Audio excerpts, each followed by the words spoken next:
Salut à toi, j'espère que tu vas bien. Bienvenue dans cette nouvelle vidéo. Aujourd'hui, on va parler de Photoshop et on va apprendre à réaliser cet effet assez intéressant. On voit plus dans plusieurs conceptions. Vous voyez, c'est assez intéressant de faire des visuels assez minimalistes avec ces genres de conception. Donc, on va apprendre à faire ce truc-là qui est assez intéressant et aussi vous allez apprendre à gérer aussi le background.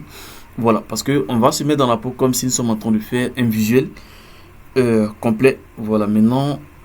L'astuce qu'on va voir ensemble pour utiliser sur vos conceptions, sur vos propres photos, soit peut-être ça peut dépendre. Maintenant, on avait fait une vidéo qui est déjà disponible sur la chaîne. Vous pouvez aller jeter un coup d'œil qui vous apprend à comment faire ce design là sur Illustrator. Donc, vous pouvez rapidement aller jeter un coup d'œil. Et là, maintenant, on va passer sur notre projet. Dans un premier temps, vous allez d'abord importer une image. Je ne sais pas c'est quelle image vous allez importer, mais l'image, il faut d'abord détourer cette image là. Donc moi, pour faire les détourages, comme c'est sur un fond unique, pour ceux qui ne maîtrisent pas encore les détourages, il y a déjà une vidéo qui est disponible sur la chaîne YouTube. Vous pouvez aller consulter, vous allez voir. Il y a 2 ou 3 vidéos qui parlent du détourage. Vous pourrez déjà aller jeter un coup d'œil et voir comment ça se passe en ce qui concerne le détourage. Maintenant, une fois qu'on est à ce niveau-là, ce qu'on va faire, c'est de détourer. Moi, je vais utiliser ici la baguette magique parce que ici, je me retrouve avec un fond unique. Donc, soit tu peux faire... tu peux sélectionner le sujet ou soit tu peux utiliser la baguette magique automatiquement. Donc une fois je fais ça, tout est déjà sélectionné. Je vais ajuster ce côté là tout juste un peu parce que maintenant je vous mettrai l'image aussi, voilà, en commentaire pour télécharger, pour tester. Donc une fois que je finis avec ça, ce que je vais faire par la suite, c'est maintenant d'appliquer ce qu'on appelle masse de fusion. Donc je clique ça, CTRL I pour inverser la sélection et automatiquement j'ai ma sélection. Donc je fais un clic droit, appliquer. Pour ceux ça ne va pas passer, c'est que votre image n'est pas encore pixelisée. Donc si vous ne voyez pas appliquer, c'est que venez d'abord pixeliser votre image avant de partir et votre calque avant de continuer. Donc une fois c'est comme cela, qu'est-ce que je vais faire? Je vais venir ici, je vais créer un nouveau document. Et dans ce nouveau document, je vais appliquer le format 2000 pixels x 2000 pixels. Voilà. Et ici, je vais mettre design. Ça va dépendre. Mettez un nom qui vous semble intéressant. Donc là, ici, je vais faire créer. Je vais d'abord gérer le background. N'oubliez pas de vous abonner et aussi de laisser un commentaire positif. C'est assez important. Donc une fois que je finis ça, je vais d'abord gérer le background. Donc pour le background, je prends l'outil rectangle et je vais faire un tracé comme ça. Et je vais mettre un fond vraiment assez foncé.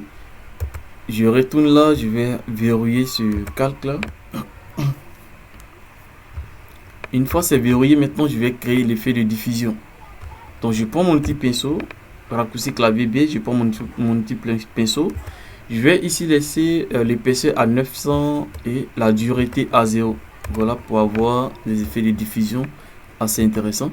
Donc une fois ça, je vais maintenant venir prendre une couleur bleue, mais cette fois-ci un peu clair.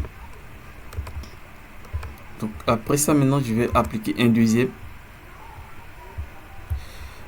calque et je vais cliquer dans l'espace de travail. Donc directement ça me diffuse cet effet là. Donc une fois que j'ai ça, maintenant je viens ici dans édition, transformation manuelle, où vous allez faire simplement CTRL T. Donc je fais ça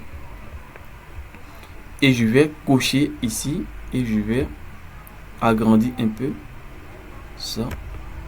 Je déplace un peu vers le bas. Je fais OK. Je vais réduire un peu l'opacité. Comme ça. OK. Donc, une fois que nous sommes à ce niveau, ce qu'on va faire maintenant, c'est on verrouille ça aussi et on va importer notre image. Donc, l'image est quelque part ici. Je prends l'image, je maintiens le clic et je le déplace vers mon calque et mon plan de travail. Ça déborde. Donc, on revient dans édition, transformation manuelle et on va réduire un peu sa taille comme ça. On vient déposer ça en bas là, ça dépend de comment votre image est positionnée en fait. Mais moi, vous voyez avec la main, donc si j'essaie de décaler juste là, ça va me, on va pas sentir les autres contours sur ce côté. Donc là, raison pour laquelle j'ai choisi l'emplacement comme ça. Donc vous, en fonction de vous, votre image, vous allez choisir un emplacement qui est vraiment convenable. Donc une fois que je suis à ce niveau, je vais valider. Je valide. Et n'oubliez pas, venez d'abord sur l'outil plume. Vous allez cliquer sur l'outil plume et vous allez mettre ça sur tracer avant de continuer quoi que ce soit. Donc une fois qu'on est à ce niveau, on va venir dans des calques. Vous allez maintenir contrôle. Vous maintenez contrôle et vous allez cliquer ici. Donc une fois que vous cliquez, ça va sélectionner l'image en tout son ensemble. Et maintenant, ce que vous allez faire, vous allez venir dans sélection. Comme ça. Vous venez dans sélection. Et après sélection, vous allez dans modifier. Après modifier, vous allez venir dans dilater. Donc on va cliquer sur dilater. Ici, ça nous donne dilater la sélection, dilater de 40 pixels. On peut augmenter. Et dilater, c'est quoi? Ça va nous permettre de détacher un peu la sélection de notre forme en fait. Ça nous permet de détacher un peu la forme, notre forme de notre sélection et notre sélection de la forme. Donc là, on peut revenir ici et on va essayer de mettre, peut-être on va dilater de...